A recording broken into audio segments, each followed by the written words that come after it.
This is a story about a buck I nicknamed Beamer.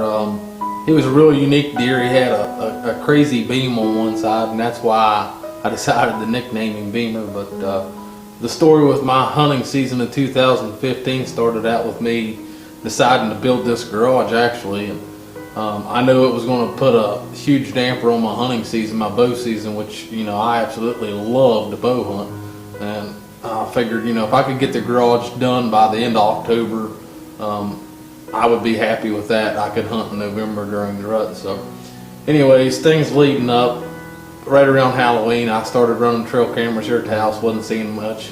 Right around Halloween, I picked up a buck across the road. It was a real nice 8-point, about 17, 18 inches wide inside. Just a nice West Virginia deer.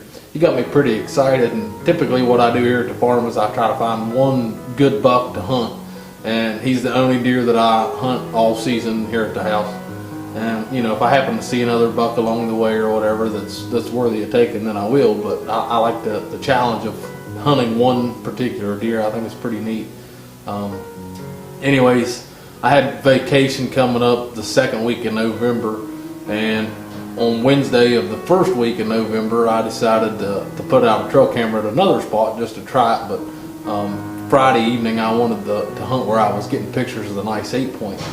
So what I did was hunted that evening, Friday evening, seen probably 20, 23 deer. I can't remember exactly what it was, but it was a rainy, cool evening, and there was just deer everywhere. It's a huge field edge, and they just come out of the brush and come from across the road and everywhere. But that big 8-point never did show up. But I figured with the rut a week away or so, that many does, that deer would be there sometime during the daylight hours, because all the pictures I was getting of him were nighttime. So anyways, I got out of the stand that Friday evening, and I went and checked my other trail camera that I'd set up a couple days before. And when I checked it, I got to a deer on there that was just a pig of a deer. He was huge bodied, crazy antler, and you know, I knew right then and there that this was a buck that I was going to hunt the rest of the season. He was out Thursday evening and Friday evening before dark. You know, it would have been a gimme had I been in the stand that evening.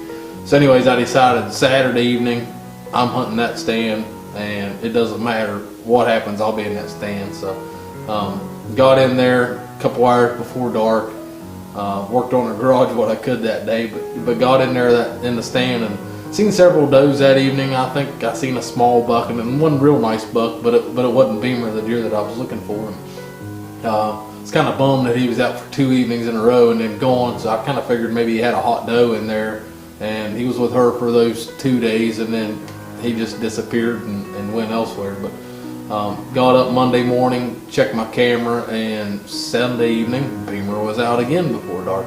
So anyways, I was getting pretty excited, but I was a little frustrated at the same time because he wasn't there the evening that I hunted, but he was the other 3 evenings. So decided to hunt Monday evening, Tuesday evening there in that stand. Never seen Beamer, never seen the other nice buck, and you know, things weren't looking real good. The weather was decent for the rut, but wasn't a lot of activity. And I tried everything, you know, between working on the garage. I would go and hunt for an hour or 2 in the morning and feel like, well, you're not seeing nothing, it's 9 o'clock, you better go work on the garage. So I'd come work on it.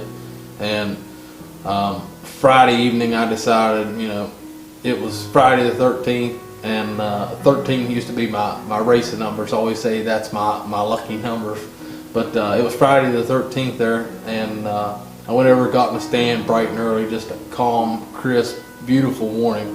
And I think it was about 7:30. I just happened to look on the hill above me and caught a glimpse up there, and grabbed my binoculars, looked up, and sure enough, it was Beamer.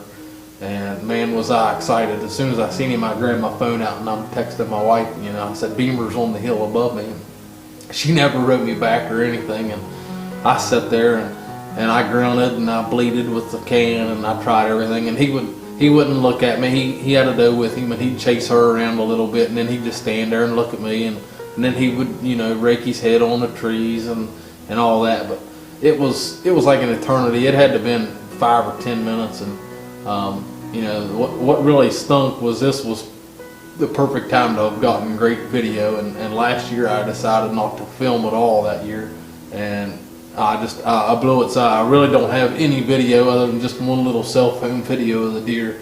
And but anyways, it was forever watching him there. And I finally decided, you know, he's not coming. He's got this doe. The only thing I got left to try is a snort wheeze. And I snort wheezed a couple times with a couple loud grunts, and Beamer looked at me and he just came straight on a mission. And I reached over and grabbed my bow, and he did not stop. When he got to about 23 yards, I was at full draw and let her rip. And he ran down the hill about 30 yards. And as soon as I shot, I was a little discouraged because he was slightly quartering toward me. And I told myself, you know, I wasn't going to take a bad shot. And I felt like I did, but he didn't make it 30 yards, and he hit a log, and he crashed. He was down right there, and that was probably the highlight of my career of bow hunting. Whenever that deer hit the ground, this boy here pretty much lost it in the tree. I was so excited, so emotional, and I called my wife 30 times. She wouldn't answer her phone. She put it on silent, and so anyways, I called my grandpa because, you know, he knew about this deer too, and told him, and he was excited. I was excited, and went and finally got down, walked down there, and put my hands on him. But what an absolute awesome buck, and I was so proud of this deer. And to this day, he's definitely my best deer, and he'll probably be the #1 deer that I'll always remember, just because he's so unique. And I have a thing for unique deer. But got him on the ground. My grandpa and wife came over. They helped me get him out of there because he was heavy. I couldn't drag him by myself. I'd make it 40, 50 yards was as far as I could make it with him, and I was wore out. But we took him up to my neighbor's house and weighed him, and he weighed 175 pounds, without his guts in him, which was a huge body deer. I think he was 23 inches around the base of his skull there. But anyways, what just an absolute cool deer.